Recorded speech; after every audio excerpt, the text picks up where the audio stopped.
खैर चलिए, अभी तक मैंने एक्यूप्रेशर के बारे में आपको थोड़ा बहुत बता दिया। वो इसलिए मुझे करना पड़ता है कि ये क्लासेस बहुत सारे जो स्टूडेंट्स हैं उन तक जाती है, जिनमें से कुछ एक्यूप्रेशर के बारे में जानते हैं और काफ़ी लोग ऐसे भी हैं जो एक्यूप्रेशर के बारे में कुछ भी नहीं जानते। तो अगर सीधा मैं कपिंग पढ़ाना शुरू कर दूंगा तो सारी बात उनको समझ में नहीं आएंगी और बहुत कुछ सिर के ऊपर से निकल जाएगा। अब थोड़ा सा अपने टॉपिक पर आते हैं, यानी कपिंग पर। मैंने शुरू में ही बताया था कि यह एक एंशिएंट आर्ट है, नई नहीं है, अभी नहीं आई है, काफी पुरानी है और इसमें कई तरह के जो कप्स हैं वो इस्तेमाल किए जाते थे, किए जाते हैं और आगे भी कई प्रकार के कपों का ही उपयोग होगा, जैसे कि ग्लास के कप, बेम्बू के कप, सिलिकॉन के कप। इन कप्स को आपकी स्किन पर रखकर एक सक्शन बनाया जाता है ना। कप को रखते हैं पहले आपकी स्किन के ऊपर और फिर वहां से वैक्यूम निकालते हैं। तो क्या होता है, आपकी स्किन पर एक सक्शन बन जाता है जिससे ब्लड का जो सर्कुलेशन है वो इंप्रूव हो जाता है। अब इससे क्या होगा, ब्लड का सर्कुलेशन अगर इंप्रूव होगा तो कहीं किसी को अगर पेन हुआ, स्वेलिंग हुई, नमनेस हुई, स्टिफनेस हुई, तो ऐसी परेशानियों में बहुत जल्दी आराम मिलना शुरू हो जाता है। इसके अलावा कपिंग का उपयोग कॉस्मेटिक पर्पस से भी किया जाता है।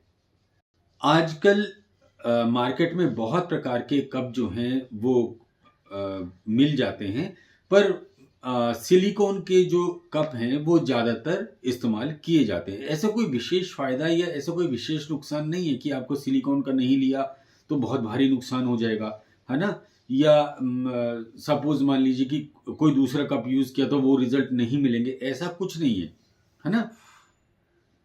बस इतना सा है कि ये थोड़े से सस्ते पड़ जाते हैं और ये कई साइज में मिलते हैं, है ना। ये इतना आसान है कि आप थोड़ा सा समझकर भी कपिंग थेरेपी शुरू कर सकते हैं। अब देखिए, कई प्रकार के कप हैं, तो इनमें एक रबर का कप भी आता है ना। तो जो रबर के कप हैं वो भी इस्तेमाल करने बहुत ज़्यादा आसान होते हैं। उनको बस हाथ से हम ऐसे पिचका देते हैं और जहां हमारी स्किन है वहां पर उसको रख देते हैं, तो वो जब खुलेगा तो वो वैक्यूम क्रिएट करेगा और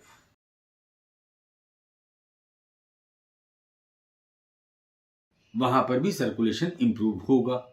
तो आइए अब हम एक एग्जाम्पल से समझते हैं।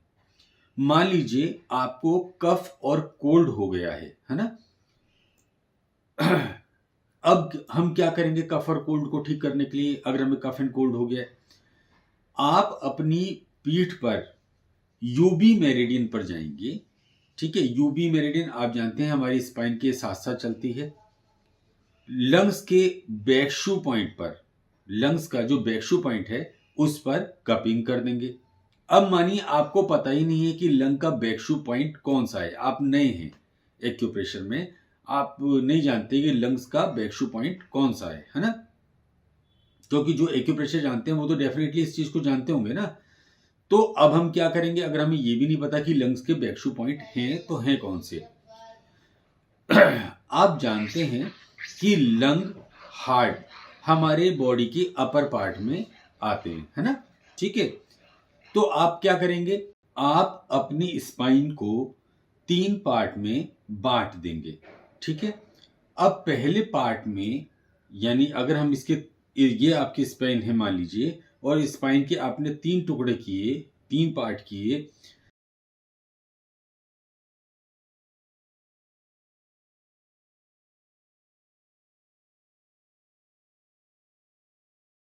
तो जो सबसे ऊपर का पार्ट है उस अपर पार्ट में, या कह लीजिए कि पहले पार्ट में आप कपिंग कर दीजिए।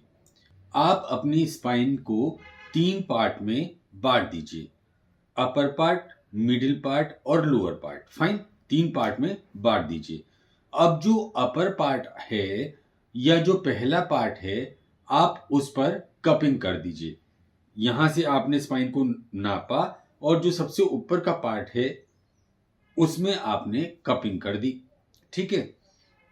अब क्या होगा कि थोड़ी ही देर में उसको आराम आना शुरू हो जाएगा। है ना आसान तरीका? ऐसी और बहुत सारी ट्रिक्स अगर आप सीखना चाहते हैं जिसमें बिना ज़्यादा हडल के आप पेशेंट को आराम दे सकें, तो आप हमारे मेन कोर्स में एनरोल कर लीजिए। वहाँ हमने ऐसी बहुत सारी ट्रिक्स बताई हैं, बहुत सारे ऐसे तरीके बताए हैं कि बिना ज़्यादा हडल्स के आप दक्षता हासिल कर सकते हैं। अब देखिए, मार्केट में कई तरह के कप मिलते हैं, पर मैंने जैसे बताया कि सिलिकॉन का जो कप है वो ज़्यादा यूज़ आता है। इसका कारण ये है कि नंबर 1 ये सस्ते होते हैं, नंबर 2 ये टिकाऊ होते हैं, नंबर 3 ये आसानी से मिल जाते हैं। तो अगर आप स्पाइन के अपर पार्ट में कोई भी कप ले लीजिए, सिलिकॉन लिया या आपने कोई और कप ले लिया और उससे केवल 3 से 5 मिनट तक कपिंग करते हैं, तो क्या होगा, आपका लंग का जो एरिया है, आपका जो लंग है, ये पूरा एरिया एक्टिवेट हो जाएगा। आपकी इम्यूनिटी बढ़ जाएगी। कपिंग का जो सबसे बड़ा फायदा है वो ये है कि एक ही जो कप होता है वो बहुत बड़े एरिया को कवर कर लेता है। अब अगर आप किसी पर्टिकुलर बीमारी के लिए कपिंग का इस्तेमाल करते हैं तो 2 से 4 कप उस एरिया के सभी पॉइंट को कवर कर लेते हैं। अब जैसे मैंने लंग की प्रॉब्लम बताई थी, तो अगर लंग के एरिया में आप कपिंग करते हैं तो 5 से 7 दिन में ही लंग मजबूत होने लगते हैं। ये कैसे होगा, इस पर विस्तार से बातें हम आने वाली क्लास में भी करेंगे, है ना? क्योंकि अभी तो हम बेसिक समझ रहे हैं केवल।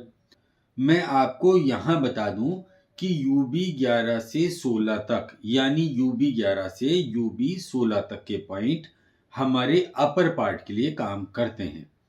अब जैसे कोई व्यक्ति नींद ना आने से परेशान है ना? अब आप सोचेंगे कि अपर पार्ट में तो केवल हमारा हार्ट आ गया, हमारा केवल लंग आ गया। तो मैं इसलिए और थोड़ा सा एग्जांपल दे रहा हूं ताकि आपका जो सोच है वो थोड़ी सी और खुले और वाइड हो, है ना? तो जैसे अगर किसी व्यक्ति को नींद ना आने की परेशानी है, तो भी हम ट्रीटमेंट कहाँ करेंगे? अपर पार्ट में करेंगे। क्यों? ये ब्रेन से जुड़ी हुई समस्या है और ब्रेन हमारे अपर पार्ट में ही तो आएगा, है ना? तो जब हम इस अपर पार्ट में कपिंग करेंगे तो आप देखेंगे कि उसको अच्छी नींद आने लगेगी। इसी तरह से अगर मान लीजिए किसी को मेंटल प्रॉब्लम है, तो भी हम क्या करेंगे, उस कंडीशन में भी हम अपर पार्ट का ही इस्तेमाल करेंगे। यानी जो यूबी की लाइन मैंने आपको बताई 11 नंबर से 16 नंबर तक के पॉइंट, हम वहां पर पॉइंट दे सकते हैं जिससे कि उसको अपर पार्ट में यानी ब्रेन में जो प्रॉब्लम है उसमें आराम मिल जाए। मार्केट में कई तरह के कप मिल जाते हैं और सबके रिजल्ट जो हैं वो तकरीबन एक जैसे ही हैं। तो ऐसा मत समझिएगा कि अगर आप बहुत महंगा सेट ले लेते हैं तो उसके रिजल्ट कोई बहुत ज़्यादा अच्छे मिल जाने वाले हैं, है ना? या कोई सस्ता सेट ले लिया, हाँ बिल्कुल बेकार सेट मत लीजिए कि आप कपिंग कर रहे हैं और वो वैक्यूम ही क्रिएट नहीं कर पा रहा, तो कैसे फ़ायदा होगा? बिल्कुल बेकार कप मत लीजिए, पर नॉर्मली जो कप है वो 30 रुपए से 50 रुपए के बीच में एक कप पड़ जाता है ना? तो उस हिसाब से आप क्वालिटी को मेंटेन करते हुए कोई भी सेट खरीद लीजिए। बहुत महंगे सेटों के पीछे मत पड़िएगा, है ना? तो आप क्या करेंगे, आप महंगे सेट ना लेकर सस्ते सिलिकॉन के सेट ले सकते हैं। बाकी चॉइस आपकी है, मेरी तरफ से कोई प्रेशर है नहीं। इनका रिजल्ट काफ़ी अच्छा है। कपिंग थेरेपी का इस्तेमाल हम ब्लड के डिसऑर्डर में करते हैं। गायनी की अगर किसी को प्रॉब्लम हो तो उसमें हम करते हैं। अगर किसी को स्किन की प्रॉब्लम हो तो उसमें यूज़ करते हैं। इसके अलावा हाई बीपी में, माइग्रेन में, डिप्रेशन में, एंजाइटी में, एलर्जी में, वेरिकोज वेन्स में, पता नहीं कितनी तरह की जो बीमारियां हैं उन सब में हम इनका इस्तेमाल करते हैं। हम गिनाने लगेंगे तो लिस्ट बनती चली जाती है ना, तो मैं मेन मेन बता देता हूँ। अब सवाल ये आता है कि कपिंग जो है वो काम कैसे करता है। अभी देखिए, ये सारी चीज़ें मैं आपको इसलिए बताता हूँ कि बहुत सारी जगह पर जैसे हमने देखा है कि लोग अपने कोर्स चलाते हैं और वो उसमें क्या करते हैं, उन्होंने आपको बताया कि आपको ये बीमारी है, ये प्रोटोकॉल लगा दीजिए, ये बीमारी है, ये प्रोटोकॉल लगा दीजिए। तो कोई भी आदमी अगर सपोज मान लीजिए अपना अगर वो केवल टेम्परेरी सीखना चाहता है, काम चलाऊ सीखना चाहता है, तो कोई फर्क नहीं पड़ता। आप ठीक है, आपने कर लिया कि ये बीमारी तो ये प्रोटोकॉल लगाइए, ये बीमारी तो ये प्रोटोकॉल लगाइए, है ना। पर अगर कोई आदमी डेप्थ में सीखना चाहता है तो वो हमेशा प्यासा रह जाएगा, वो हमेशा जिज्ञासु रह जाएगा कि भाई मैंने कपिंग की, पर मुझे आज तक तो ये पता नहीं, 10 साल से कर रहा हूँ पर मुझे नहीं पता कि कपिंग काम कैसे करता है ना। मुझे तो बस इतना पता है कि अगर कहीं प्रॉब्लम है तो अपर पार्ट में कपिंग कर दो, यहाँ प्रॉब्लम है तो मिडिल में कर दो। तो इसको एक एग्जांपल से आप समझिए। मानिए अगर किसी को सिर में दर्द है तो हम कहाँ उसको कपिंग करेंगे, हम पीठ पर या कह लीजिए बैक पर हम उसको कपिंग करते हैं। तो सिर का और बैक का आपस में ऐसा क्या रिलेशन है, ऐसा क्या संबंध है कि मेरे को हो तो सिर दर्द रहा है ना, ठीक है, मेरे को हो तो सिर दर्द रहा है, पर जब पीठ पे कपिंग करेंगे तो वो ठीक हो जाएगा। तो पहले ये समझ लीजिए कि हमारे शरीर में बहुत सारी नर्व होती हैं। इनको अगर हम दो पार्ट में बांट लें तो पहली होगी सीएनएस नर्व और दूसरी जो होगी वो हमारे स्पाइन से कनेक्ट होगी।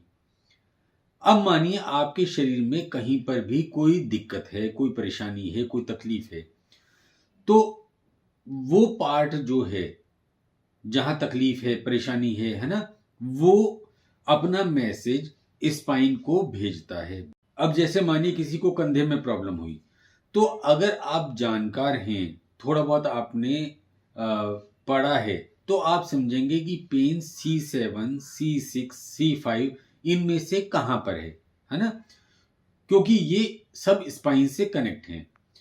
और जब आप स्पाइन के उस एरिया में कपिंग करेंगे, है ना, मतलब स्पाइन के उस भाग में जहां प्रॉब्लम है, तो क्या होगा कि आराम आने लगेगा। तो हमें बस ये कनेक्शन ही समझना है और इससे हम पेशेंट को तुरंत राहत दे देते हैं। अब लीवर की अगर मान लीजिए किसी को दिक्कत हुई, तो उसने क्या किया, लीवर ने स्पाइन को मैसेज किया। अब हमने क्या किया, हमने स्पाइन पर मौजूद लीवर के उस पॉइंट पर कपिंग कर दी, तो धीरे धीरे उसकी प्रॉब्लम सॉल्व होने लगी।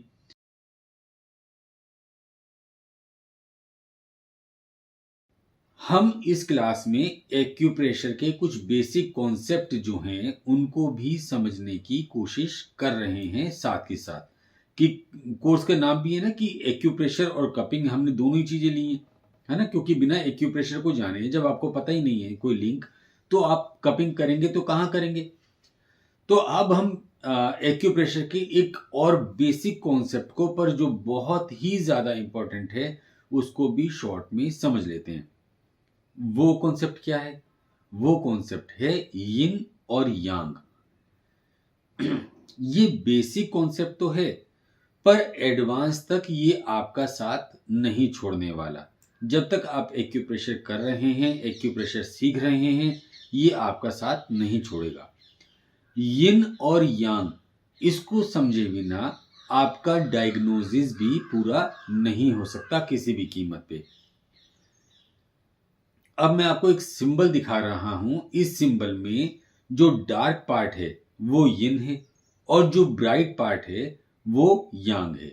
और आप देख रहे हैं कि दोनों ही बैलेंस कंडीशन में है, ना कोई ज्यादा है और ना कोई कम है।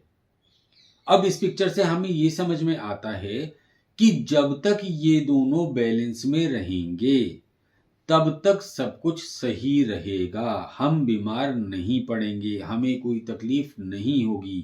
पर जब इनका बैलेंस बिगड़ जाएगा तो क्या होगा, तो हम बीमार पड़ेंगे, हमें डिजीज होंगे, ठीक है, हम परेशान होंगे, बहुत सारी दिक्कत हमें होने लगेंगी। ठीक है, क्लियर। अब जो यांग होता है वो मेल एनर्जी होती है। मैं नहीं कह रहा हूं, एक्यूप्रेशर में कहा जाता है ना, तो ऐसे नहीं नाराज हो जाएं आप लोग। यिन जो है वो फीमेल एनर्जी होती है। इसका मतलब जो अग्रेसिव एनर्जी है वो यांग है, जो स्मूथ एनर्जी है वो यिन है। क्लियर? अब अगर मान लीजिए कोई आदमी सब कुछ पाने की चाहत में भागे जा रहा है, भागे जा रहा है, भागे जा रहा है, तो वो क्या है? वो यांग है। और जो सब कुछ व्यवस्थित तरीके से चाहती हो, है ना, कि सब कुछ वेल मेंटेन हो, कोई भी चीज, कोई भी काम गड़बड़ से ना हो, अफरा तफरी से ना हो, जल्दबाजी से ना हो, तरीके से हो सब चीजें, है ना, तो वो क्या है? वो स्मूथ एनर्जी यिन है। जब भी कोई आदमी एक्यूप्रेशर का ट्रीटमेंट शुरू करने की कोशिश करता है ना, जैसे आप मेरे पास आए, मैंने आपके लिए कुछ प्लान किया कि आपको ये बीमारी है तो मुझे क्या करना चाहिए, तो सबसे पहले हम अपने यिन और यांग पर विचार करते हैं। अगर किसी आदमी को यिन और यांग का कॉन्सेप्ट क्लियर नहीं है तो यकीन मानिए कि वो किसी को भी आराम नहीं दे पाएगा। चलिए मैं ये कह देता हूँ, हो सकता है कि 100 में से 10 लोगों को आराम मिल जाए, 15 को मिल जाए, है ना, बट इससे ज्यादा अगर आपको यिन और यांग क्लियर नहीं है तो आराम नहीं मिलेगा। अब जैसे एक एग्जांपल लेते हैं, किसी को इंसोमिया है, नींद नहीं आती, तो उसका क्या बढ़ गया है? उसकी कौन सी एनर्जी बढ़ गई है? उसकी अग्रेसिव एनर्जी जो है वो बढ़ गई है। क्योंकि जब आप शांत होंगे तो नींद आपको अपने आप ही आ जाएगी। उसके लिए आपको कोई विशेष परिश्रम तो करना नहीं पड़ता। हम बचपन से सोते आ रहे हैं। कभी आपने देखा कि किसी ने 50 उठक बैठक लगाई और 30 दंड बैठक लगाई, तो हमने पूछा भैया क्या कर रहे हो? जी मैं तो नींद लेने जा रहा हूं, तो उसके लिए उससे पहले विशेष परिश्रम करना पड़ता है। ऐसा नहीं होता ना। हम पलंग में जाते हैं, हम थोड़ा शांत माइंड से होते हैं और थोड़ी ही देर बाद हमें नींद आ जाती है।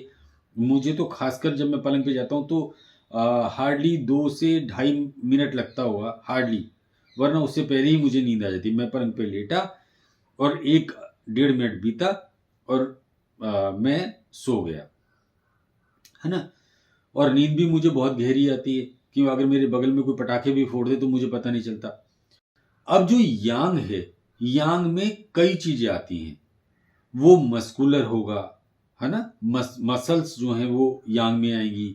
एनर्जेटिक होगा, यांग हमेशा एनर्जी देता है, एनर्जेटिक होता है बंदा। जल्दी उत्तेजित होगा, कुछ पाने की चाहत उसके अंदर हमेशा बनी रहेगी, हमेशा एक भूख रहेगी कि ये भी ले लूं, ये भी ले लूं। उसकी बॉडी आपको गर्म मिलेगी। वो व्यक्ति जोशीला होगा, तेज आवाज में बात करने वाला होगा। अब आप सोचिए कि आपको क्या सिर्फ यांग एनर्जी ही चाहिए? ये सारी चीजें देखने में तो बड़ी सुंदर लगती हैं कि भाई बॉडी गर्म रही, एनर्जी वाला हूं, है ना, लोगों से मिलना जुलना मुझे बहुत ज्यादा पसंद है। तो लेकिन क्या आपने सोचा हमेशा यांग एनर्जी ही आपके साथ रहे? नहीं, हमें दोनों चाहिए। अगर यांग बढ़ गया तो दिल का चैन और रातों की नींद उड़ जाएगी, है ना। किसी के दिल में कुछ चैन नहीं रहेगा, हमेशा बेचैन सा रहेगा और रातों में नींद नहीं आएगी, पागलों की तरह इधर से उधर टहलता रहेगा या करवटें बदलता रहेगा। और चलिए एक थोड़ा सा मजाक भी कर लेते हैं, और साथ में ये गाना भी गाएगा कि वो मेरा चैन मेरी नींद मुझे लौटा दो, है ना, सुना है ना आपने? ठीक है, तो वो गाना गाता फिरेगा पूरी रात। तो और अगर मान लीजिए यिन बढ़ गया तो क्या होगा? तो हमेशा आलस, थकान, ठंडी बॉडी, और उसमें उस व्यक्ति में जोश तो आपको देखने को मिलेगा ही नहीं, जोश तो होगा ही नहीं, मरा मरा सा, बेजान सा, है ना। तो अगर हमें काम करना है, जोश और उमंग से जीना है, तो हमें यांग की जरूरत पड़ती है। और अगर रात को जब हम थक जाएं तो हमें चैन की नींद चाहिए, तो हमें उसके लिए यिन भी चाहिए। आप अभी केवल नींद को मान के चल रहे हैं। नींद के टाइम में बहुत सारे ऐसे हार्मोन सीक्रेट्स होते हैं हमारी बॉडी में, ऐसे हार्मोन्स प्रवाहित होते हैं जिनके कारण अगर वो ना बहें तो ना जाने कितनी प्रकार की बीमारियां हमें हो जाएं, है ना। तो ये सारी चीजें डिटेल में मैंने मेन कोर्स में बताई हैं, तो जब आप उसमें आएंगे तो आपको समझ में आएगा। अभी मैं सिर्फ ये बेसिक कोर्स हैं तो मैं बहुत शॉर्ट में आपको सब चीजें बता देता हूँ। अब मान लीजिए अगर कोई व्यक्ति आपके पास आता है और बोलता है कि भाई मुझे तो नींद नहीं आती, तो आपके दिमाग में क्या नक्शा बनना चाहिए कि अगर यिन और यांग बैलेंस होते, सबसे पहले हम यही सोचेंगे ना कि अगर यिन और यांग बैलेंस होते तो इसको नींद सही से आती, है ना। पर यहां तो स्थिति ये है कि इसको नींद नहीं आ रही, तो नींद कौन लेके आता है? नींद यिन लेके आता है, यिन, है ना। तो अब हम क्या करेंगे, अब हम दोबारा यिन को बैलेंस करने की बॉडी में कोशिश करेंगे कि उसकी बॉडी में दोबारा से यिन बैलेंस हो जाए। और जब यिन बैलेंस हो जाएगा तो उसको ऑटोमेटिकली नींद आने लगेगी। हमें कोई विशेष नींद ना आने का ट्रीटमेंट देने की जरूरत नहीं है। इसके लिए हम क्या कर सकते हैं? इसके लिए बहुत सारे पॉइंट होते हैं, पर जैसे मैं आपको एक एग्जांपल दे देता हूं। आप किडनी 6 एक पॉइंट है, अगर किडनी 6 पर आप ब्लैक कलर लगा दें या कपिंग कर दें, हैं, या एक्यूप्रेशर या एक्यूपंक्चर कर दें, तो इससे हम क्या कर सकते हैं? इन सब से हम वहां पूरी बॉडी में यिन को बढ़ा सकते हैं। अब इसका मान लीजिए उल्टा कर देते हैं। सपोज कोई व्यक्ति आपके पास आया कि भाई मुझे हमेशा थकान रहती है, आलस रहता है, हर समय लेटा रहना मैं चाहता हूँ, मेरे को हमेशा सोए रहने का मन करता है, अगर कोई मुझे कोई भी काम बोलता है तो मैं उसको टाल देता हूँ कि ठीक है यार, बाद में कर दूंगा, बाद में कर दूंगा, मतलब मैं काम भी नहीं करना चाहता। अब आप क्या समझ गए? अब आपको यिन और यांग क्लियर है, तो आप समझ गए कि भैया इसका तो यिन बहुत ज्यादा बढ़ गया है ना। तो अब हमें क्या करना है? अब हमें या तो यिन घटा दें या हम यांग बढ़ा दें, है ना। ठीक है, तो अब हम यांग कैसे बढ़ाएंगे? हम नेवल पर एक पॉइंट होता है CV6, नेवल से थोड़ा नीचे। मेरी मेरिडियन की क्लास में मैंने एक एक पॉइंट बताया है, उसकी लोकेशन बताई है, आप वहां जाकर देख सकते हैं। तो नेवल पर CV6 मिलेगा आपको थोड़ा सा नीचे, वहां पर आप रेड कलर लगा दीजिए। ठीक है, क्यों लगा दीजिए? क्योंकि ये पॉइंट जो है सुपर यांग पॉइंट कहलाता है। तो ये क्या करेगा? ये आपकी बॉडी में यांग को बढ़ाना शुरू कर देगा और यांग एक्टिव हो जाएगा। अब मानिए कोई व्यक्ति जल्दी जल्दी बार बार बीमार पड़ता है, तो उसका क्या कमजोर है? उसका यिन कमजोर है या यांग कमजोर है? देखिए, आप जानते हैं कि यिन जो है वो फीमेल है ना। तो फीमेल का काम तो लड़ना नहीं होता, पर यांग मेल है और यांग का काम होता है लड़ना। तो यिन तो बॉडी को नरिश करता है, वो फाइट नहीं करता। पर यांग मेल है, वो इन पैथोजन वायरस जो आके बार बार हमें बीमार कर रहे हैं, हमें परेशान कर रहे हैं, उनसे लड़ता है। तो अगर यांग कमजोर है तभी तो आदमी बार बार बीमार पड़ रहा है, वरना क्यों बीमार पड़ता? अगर मान लीजिए यांग कमजोर ना होता, यांग मजबूत होता, तो पैथोजन और वायरस तो आएंगे, उनका काम तो हमारी बॉडी में पैथोजन और वायरस का आना है। यांग कमजोर हो या यांग मजबूत हो, वो आएंगे।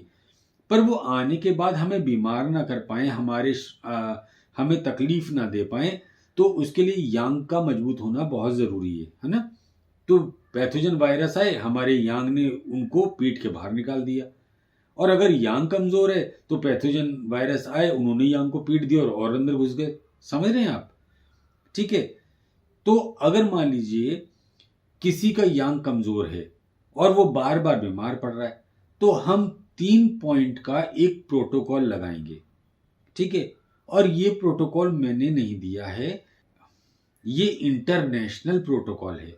ठीक है, ऐसा मत सोचिएगा कि इस प्रोटोकॉल को मैंने बनाया है, ये इंटरनेशनल प्रोटोकॉल है। और ये प्रोटोकॉल बेसिकली चाइना से आया है ना। ठीक है, तो इसमें सबसे पहला पॉइंट क्या रहेगा? इसमें पहला पॉइंट रहेगा CV6। CV6 जो है वो हमारा विटामिन पॉइंट भी है। ये कहाँ मिलेगा? नेवल से 2 उंगली अगर आप नीचे जाते हैं तो वहां पर आपको CV6 मिलेगा। दूसरा पॉइंट है नेवल और स्टर्नम बोन के बीच में। ठीक है, मान लीजिए ये मेरी नेवल है, नेवल से मैं 2 फिंगर नीचे गया, है ना, तो ये क्या हुआ, ये CV6 हुआ। अब एक सेकेंड,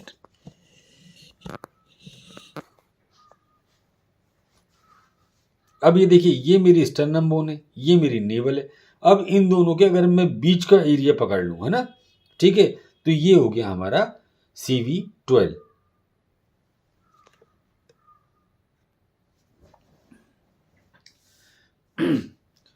अब हमारा जो तीसरा पॉइंट है ना, जो मैंने आपको 3 पॉइंट का प्रोटोकॉल बताया था ना, तो पहला हो गया आपका CV6, दूसरा हो गया CV12, और तीसरा जो है, आप ये देखिए, ये मेरा घुटना है, ठीक है, आपको क्लियर नजर आ रहा होगा। ये घुटने के नीचे 2 आपको गड्ढे मिलेंगे, ठीक है, ये जो गड्ढे मिलेंगे इनको हम नॉर्मली कहते हैं घुटने की आंख, है ना, ठीक है। तो अब इस घुटने की आंख से, मतलब कुछ लोग बताते हैं यहां से 4 उंगली गिन लीजिए, कोई बताते हैं यहां से 4 उंगली, पर आप घुटने की प्रॉपर जो बाहरी साइड है यहां से 4 फिंगर लीजिए, ठीक है। आप यहां पर आ गए बोन पर। अब इस बोन से स्लाइटली थोड़ा सा आप साइड में आएंगे तो यहां पर आपको मिलेगा स्टमक 36, ठीक है। ये 3 पॉइंट का प्रोटोकॉल है। अगर आप इनको लगाते हैं तो अगर बार बार बीमार वाली पोजीशन है कि बार बार आप बीमार रहते हैं या जल्दी जल्दी बीमार पड़ जाते हैं, तो इन पॉइंट को लगाने से आप देखेंगे कि आपका यांग बढ़ जाएगा, आपकी इम्यूनिटी बढ़ जाएगी। बहुत अच्छा रिजल्ट चाहते हैं तो आप इन पर मोक्सा भी कर सकते हैं। इनसे क्या होता है, मोक्सा करने से या एक्यूपॉइंट पर प्रेशर देने से इनकी एनर्जी बढ़ जाती है, और जो शरीर का इम्यून सिस्टम है, एनर्जी जो है वो एकदम से अप हो जाएगी, एकदम से ग्रो हो जाएगी, है ना। अगर आप यहां पर मोक्सा करेंगे तो और जल्दी आपको रिजल्ट मिलेगा, ठीक है। अब हम समझते हैं कपिंग से आखिर होता क्या है, ये काम कैसे करता है कपिंग। अब आप एक काम कीजिए, आप अपनी स्किन को, मतलब डार्कर पार्ट को मत लीजिएगा क्योंकि उतना क्लियर नहीं आएगा, आप ब्राइटर पार्ट को लीजिएगा, यानी इन पार्ट को। अब आप अपनी स्किन को ऐसे थोड़ा सा नोचिए, है ना, हल्का हल्का, बहुत तेज नहीं नोचना है, ठीक है, हल्का हल्का सा हमें अपनी स्किन को इस तरीके से नोचना है, ठीक है। एक तरह से मसाज करते हुए नोचना, या जिस भी तरीके से आपको पिक्चर में दिख ही रहा है कि आपको करना क्या है, ठीक है। अब आप देख रहे हैं कि जहां मैंने नोचा था वहां पर थोड़ा सा मेरी स्किन का कलर चेंज हो गया, मेरी स्किन थोड़ी सी रेड हो गई। अब ये स्किन हमारी रेड क्यों हुई, हमारी स्किन रेड इसलिए हुई क्योंकि जब हमने इस तरीके से किया तो हमारा उस पार्ट का, उस जगह का ब्लड का जो सर्कुलेशन है वो तेज हो गया, है ना। सेम भी जब आप 3 से 5 मिनट के लिए कपिंग करते हैं, हमारी बॉडी में कपिंग बहुत देर करने की जरूरत नहीं पड़ती, मतलब बहुत सारे लोग मैंने देखे हैं 1-1 घंटा भी कप लगा के रखते हैं, 2-2 घंटा भी, कुछ 40 मिनट का सेशन लेते हैं, कोई 35 मिनट का सेशन लेते हैं। पर कपिंग का जो भी इफेक्ट आना है वो 3 मिनट से 5 मिनट की अगर आप कपिंग करते हैं तो उसमें आ जाता है, ठीक है। तो जब हम 3 से 5 मिनट की कपिंग करते हैं तो वो पार्ट भी रेड हो जाता है, क्योंकि कपिंग में स्किन मसल्स जो हैं, हमारी स्किन की जो मसल्स हैं वो पुल होती हैं, है ना, जिसके कारण, जैसे मैंने आपको भी हाथ का दिखाया था, जब मैं स्किन को ऐसे कर रहा हूं तो पुल हो रही है ना स्किन, ऐसे ही जब हम कपिंग करते हैं तो भी मसल्स जो हैं हमारी पुल होती हैं, और वहां पर क्या होता है कि वहां पर भी सर्कुलेशन ब्लड का तेज हो जाता है। अब आपको मैं ये समझाता हूं कि आप अपनी बॉडी का, अपने स्पाइन का अपर जो पार्ट है उसको कैसे फील करेंगे, कि कहां तक आपका अपर पार्ट है। तो अपने हाथ को पीछे मोड़िए ऐसे, ठीक है। जब पीछे लेंगे, अब दूसरे हाथ से चेक कीजिए, आपका स्कैपुला का नीचे का सिरा आपको नजर आ रहा होगा, अब बहुत स्पष्ट नजर आ रहा होगा ना, ठीक है। या आप ऐसे हाथ ऊपर नीचे करेंगे तो भी आपको स्कैपुला बोन ऊपर नीचे होती दिखाई देगी। तो जो ये स्कैपुला का एंड है ना, यहां तक का आप एक ऐसे लाइन खींच लीजिए तो ये आपका अपर पार्ट है। अब इसके बाद मिडिल पार्ट को ढूंढना है, तो आप अपनी रिब्स, हम जानते हैं ये हमारी रिब्स होती है, तो इस रिब्स के सबसे नीचे वाले कॉर्नर पे जाइए जहां आपको सबसे आखिरी रिब्स मिले, है ना। तो स्कैपुला के लास्ट बॉर्डर से रिब्स के लास्ट बॉर्डर तक जो पार्ट है वो हमारा मिडिल पार्ट है। अब इसके बाद जो नीचे तक का एरिया आपका स्पाइन का रह गया है, ठीक है, वो आपका लोअर पार्ट कहलाएगा, वो आपका लोअर पार्ट हो जाएगा। अब आप इतना तो समझ गए कि कपिंग करने से ब्लड का सर्कुलेशन बढ़ जाता है, और जब आप कपिंग का इस्तेमाल करते हैं, ठीक है, कपिंग का सेशन लेते हैं, तो क्या होता है कि मेरिडियन का जो पाथ है, मेरिडियन का जो रास्ता है, उसमें आने वाली जितनी भी ब्लॉकेज हैं वो ब्लॉकेज खुल जाएंगी। एनर्जी फ्लो पर भी ये काम करेगा, जिससे जो बीमारियां हैं, जो बीमारी ब्लॉकेज के कारण आ गई, एनर्जी फ्लो धीरे या तेज होने के कारण आ गई, जो स्टेग्नेशन के कारण आ गई, वो सारी बीमारियां धीरे धीरे ठीक होने लगेंगी। जब आप मेन कोर्स करेंगे तो आपको समझ में आएगा कि बॉडी आपस में बहुत डीपली इंटरकनेक्ट होती है। तो हम ट्रीटमेंट कहीं और करते हैं और उसका फायदा कहीं और होता है। ऐसा नहीं कि अगर मेरे कंधे में दर्द है तो मुझे ट्रीटमेंट कंधे में देना है। मैं कंधे के दर्द का ट्रीटमेंट सिर पर भी दे सकता हूं। मैं कंधे के दर्द का ट्रीटमेंट जो है एब्डोमेन में भी दे सकता हूं। मैं कंधे के दर्द का ट्रीटमेंट जो है पैर में भी दे सकता हूं, और मैं इन सब जगह पर जब दूंगा, इवन मैं पीठ में भी दे सकता हूं, है ना। तो जब मैं यहां सब जगह पे ट्रीटमेंट दूंगा तो उसका इफेक्ट इस कंधे पे आएगा। ये हमारी बॉडी, तभी मैंने बोला कि हमारी बॉडी जो है वो बहुत डीपली इंटरकनेक्टेड है। अब सबसे बड़ी बात ये है कि कपिंग से आप टाइम भी सेव करते हैं, ठीक है। ये पेनलेस होता है, क्योंकि सपोज मान लीजिए आप कहीं भी एक्यूप्रेशर कराने गए, ठीक है, तो एक्यूप्रेशर में क्या हुआ, आपको 30 से 40 मिनट का एक सेशन मिलेगा। उसके बाद आपको हो सकता है कि मैग्नेट लगा दी जाए, बोला जाए कि 8 घंटे तक इसको लगा के रखना है, या एक्यूपंक्चर करते हैं तो भी आपको 30 मिनट का एक सेशन लेना ही होता है, उसके बिना काम नहीं चलता। नीडल तो चलिए वो निकाल देते हैं, तो उसी टाइम निकाल देते हैं, नीडल लेकर नहीं भेजते, पर आपको वो सेशन करना होता है, ठीक है ना। अब इसमें क्या होगा, इसमें जब आप सेशन करवाने जाएंगे तो वो 3 से 5 मिनट का केवल सेशन हुआ, तो आपका टाइम सेव हुआ। फिर ये पेनलेस होता है। जैसे कुछ लोगों को जब हम एक्यूप्रेशर करते हैं तो उनको कुछ पॉइंट पर बहुत ज्यादा दर्द होता है।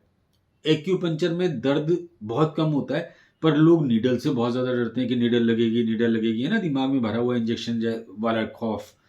तो बचपन से इंजेक्शन का जो खौफ हमारे दिमाग में भरा होता है, तो इसलिए हम डरते हैं, जबकि उसमें पेन उसमें भी नहीं होता है सच कुछ। लेकिन कपिंग जो है पूरी तरह से पेनलेस है, कपिंग में पेन नहीं होता, ठीक है। तीसरा, ये रिस्क फ्री है, इसमें किसी भी प्रकार का रिस्क नहीं है। हाँ, इतना जरूर है कि आपकी स्किन पर रेड मार्क्स बन जाते हैं, जो अपने आप, आपको कोई उसके लिए अलग से मेहनत नहीं करनी है, आपको उसके लिए कोई परेशान नहीं होना, वो 5 से 7 दिन में अपने आप चले जाएंगे। पर साथ में एक प्लस पॉइंट भी है, जो कई लोगों ने, पेशेंट्स ने हमको बताया, हमें तो ऐसा इतना ध्यान नहीं जाता हम लोगों का ना, इतना कहाँ ध्यान रखना कि इतने पेशेंट्स आते हैं, तो पेशेंट्स ही बताते हैं कि सर आपने कपिंग की थी, पहले तो कुछ दिन तक रेड मार्क रहे, है ना, पर जब रेड मार्क वहां से चले गए तो हमारी स्किन जो नॉर्मल हुई, वो पहले वाली स्किन जो है, यानी जब हमने कपिंग नहीं की थी, ठीक है, उस स्किन से अब जो स्किन है वो ज्यादा ब्राइट है, ज्यादा ग्लो कर रही है। ये साइड इफेक्ट है इसका, यानी प्लस पॉइंट है इसका, है ना। तो ऐसा पेशेंट्स ने बताया, मेरा अपना मैंने कभी ट्राई नहीं किया ना, मैंने कभी इतना ध्यान किया, पर जब पेशेंट बताते हैं तो हमारा ध्यान जाता है, तो वो चीज मैंने कहा आपको मैं बता दूं। अब मैं आपको एक प्रोटोकॉल बताता हूं, क्योंकि आप जानते हैं कि बीमारियां एक ही प्रकार की नहीं होती, बीमारियां कई प्रकार की होती हैं, तो उनके प्रोटोकॉल भी अलग अलग ही बनेंगे। ऐसा नहीं हो सकता कि मतलब मैं तो ये तक कहता हूँ कि हर आदमी पर, अगर मान लीजिए आपके पास 5 आदमी खड़े हैं और पाँचों को अगर मान लीजिए एक ही बीमारी है, तो पाँचों का ट्रीटमेंट बिल्कुल अलग-अलग हो सकता है। मैं ये नहीं कह रहा कि एक ही है, सॉरी अलग-अलग ही होगा। ऐसा भी हो सकता है 2-3 का एक हो, पर हमें बहुत सारी चीज़ें देखनी पड़ती हैं और उन चीज़ों को देखकर हम इस चीज़ को डिसाइड करते हैं कि अगर इसको कंधे में दर्द है, मान लीजिए सपोज़ कंधे के दर्द की मैंने बात कर ली, मान लीजिए आपको सर्वाइकल का पेन है, तो और आपके पास 2 आदमी आए सर्वाइकल के पेन को लेकर, तो बहुत ज़रूरी नहीं है कि सर्वाइकल के पेन का दोनों का ट्रीटमेंट एक होगा, दोनों का अलग-अलग बनेगा। ठीक है? हम सर्वाइकल को 2 तरीके से पहचानते हैं। एक सर्वाइकल होता है येस टाइप, एक सर्वाइकल होता है नो टाइप। ठीक है? येस टाइप सर्वाइकल कौन-सा हुआ कि बंदा जब ऐसे गर्दन हिलाता है, यानी हाँ करता है ना जैसे, ऐसे जब गर्दन हिलाता है तब उसको पेन होता है। दूसरा है नो टाइप कि बंदा ऐसे गर्दन जब हिलाता है तब उसको पेन होता है। अब सोचिए अगर किसी को येस टाइप का है, हाँ टाइप का है, आपने उसको प्रोटोकॉल दिया और दूसरे बंदे को नो टाइप का है, तो आप उसको भी वही दे देंगे, कर जाएगा वो काम? नहीं करेगा ना। तो वही मैं आपको समझाने की कोशिश कर रहा हूं कि प्रॉब्लम अगर मान लीजिए किसी को है तो उसके प्रोटोकॉल भी अलग अलग बनेंगे। कई प्रकार की बीमारियां, कई प्रकार के प्रोटोकॉल। तो अब हम हार्ट की प्रॉब्लम की बात करते हैं, है ना। मान लीजिए किसी को हार्ट में कोई प्रॉब्लम आ गई, अब आप उसकी हेल्प करना चाहते हैं या वो आपसे हेल्प मांगने आया, तो आप क्या करेंगे? आप उसकी स्कैपुला बोन पर जाइए, है ना, लेफ्ट साइड या राइट साइड पर, किसी एक साइड पर। ठीक है, आप वैसे देखेंगे तो दबाकर प्रेशर कीजिएगा लेफ्ट साइड पर स्कैपुला बोन पर और राइट साइड पर। तो जब आप दबाकर देखेंगे तो आपको क्या ढूंढना है कि दर्द किस तरफ ज्यादा है। पर मेरा जो अपना एक्सपीरियंस है वो ये कहता है कि अगर किसी को हार्ट की प्रॉब्लम है ना, तो उसको लेफ्ट साइड में दर्द ज्यादा होता ही है। ऐसा नहीं है कि हो सकता है, जितने भी केस मेरे सामने आए मैंने उनमें यही देखा कि हार्ट की तरफ उनको दर्द ज्यादा है। अब आप क्या करेंगे? आप यहां से स्कैपुला बोन का हमारा बॉर्डर पकड़ते चलिए। ठीक है, ये मैं आपको पिक में बना के दिखाता हूं। आप स्कैपुला बोन के बॉर्डर को महसूस कीजिए ऊपर से नीचे तक, और यहां छोटे छोटे कप जो हैं वो बॉर्डर पे आप लगाते चले जाइए। आप चाहें तो उससे पहले 1 मिनट की एक्यूप्रेशर मसाज भी कर सकते हैं। ये थोड़ा सा ज्यादा इफेक्टिव हो जाएगा, ये थोड़ा ज्यादा अच्छा हो जाएगा।